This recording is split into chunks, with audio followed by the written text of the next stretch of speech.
749 Americans died in a single night, but they weren't in France or Germany. They were in England, and for 40 years the government made sure no one knew their names. Night swallowed the English coastline as American landing ships pushed through the dark water. Inside, young soldiers sat shoulder to shoulder, weighed down with rifles, packs, and nerves. Most of them were barely 20. They told each other this was just another rehearsal, one more practice run before the real invasion of France. The officers had promised realism, live ammunition, real landings, real pressure. Then the first explosion hit. The ship shuddered, lights went out. Men were thrown to the deck as another blast tore through the hull. Outside, tracer fire stitched across the Black Sea. Flames rose where another transport had been seconds before. This wasn't Normandy, and the enemy was never supposed to be there. By the spring of 1944, southern England had become a giant military camp.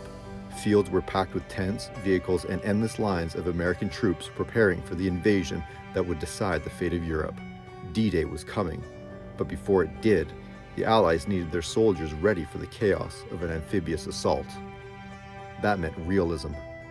Along the Devon coast, a quiet stretch of beach called Slapton Sands were chosen for one of the largest rehearsals yet.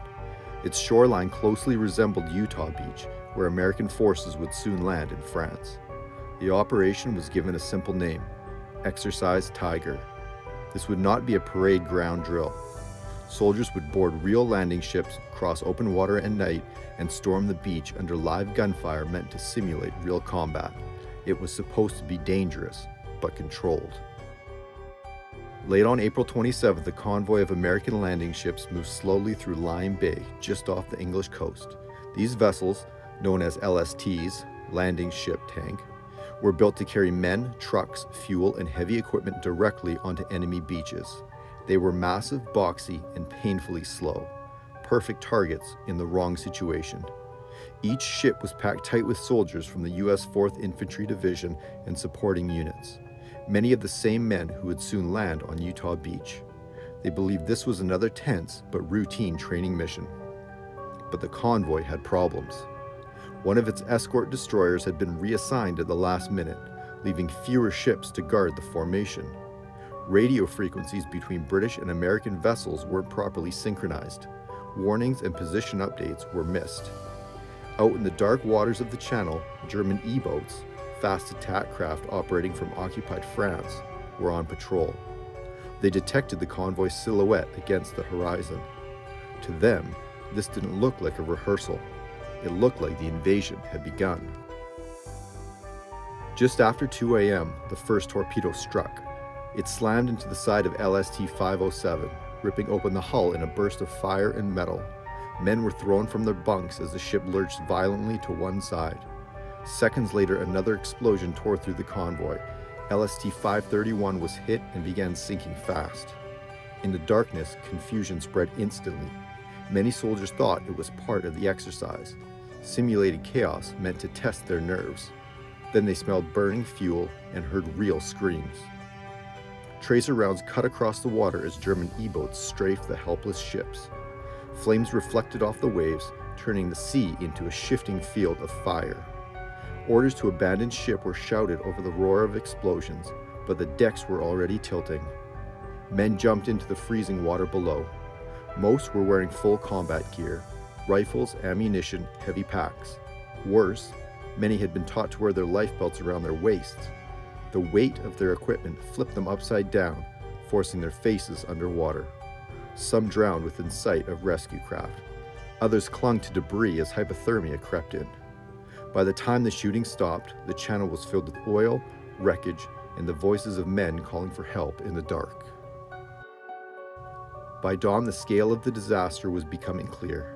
Rescue ships moved slowly through the debris field, pulling survivors from the freezing water and recovering the dead where they could. Many bodies never surfaced, dragged down by gear or lost in the currents of the channel. When the final count was made, 749 American servicemen were dead. Most had not been killed by enemy gunfire or explosions. They had drowned in the dark, just miles from friendly shores. Others succumbed to hypothermia after hours in the icy water. Entire units were suddenly missing men, soldiers who had been laughing and smoking on deck only hours before. The cruelest detail of all, more Americans died during this rehearsal than would be killed landing on Utah Beach on D-Day itself. Their war had ended before it officially began. As rescue operations continued, Allied commanders faced a terrifying possibility. Among the missing were 10 officers who knew critical details of the upcoming D-Day invasion: beaches, timings, and operational plans. If even one of them had been captured alive, the entire invasion could have been compromised. A frantic search began, not just for survivors, but for bodies. Every missing officer had to be accounted for before D-Day could proceed. At the same time, surviving soldiers were given strict orders: say nothing. Officially, the disaster was buried under wartime secrecy. Families back home were given little information, often told only that their loved ones had died in training accidents overseas. General Eisenhower and other senior leaders believed the truth would hurt morale or reveal Allied invasion preparations. So the tragedy at Slapton Sands became a secret. When D-Day finally came 6 weeks later, the landings in Normandy dominated headlines and history books. The disaster at Slapton Sands faded into the background, locked away in classified reports and fading memories. For decades, survivors carried what they had seen in silence. Many didn't even tell their families. The incident remained buried under wartime secrecy and the overwhelming scale of the war that followed. It wasn't until the 1970s and 80s that researchers and local historians began uncovering the truth. Divers recovered artifacts from the wreck sites. Documents were declassified. Slowly, the story of Exercise Tiger resurfaced. Today, a memorial stands at Slapton Sands, including a recovered Sherman tank, honoring the men who died there. Soldiers lost in a battle most people never knew happened. The men who died during Exercise Tiger never saw the beaches of Normandy or marched toward Germany. Their war ended in cold, black water on a night that was supposed to be practice. Yet their deaths were not meaningless. The lessons learned from the disaster changed procedures before D-Day, improving life jacket training, communication, and rescue coordination. In a grim and tragic way, their sacrifice helped save lives on the real invasion beaches weeks later. History remembers June 6, 1944 as the beginning of the liberation of Europe.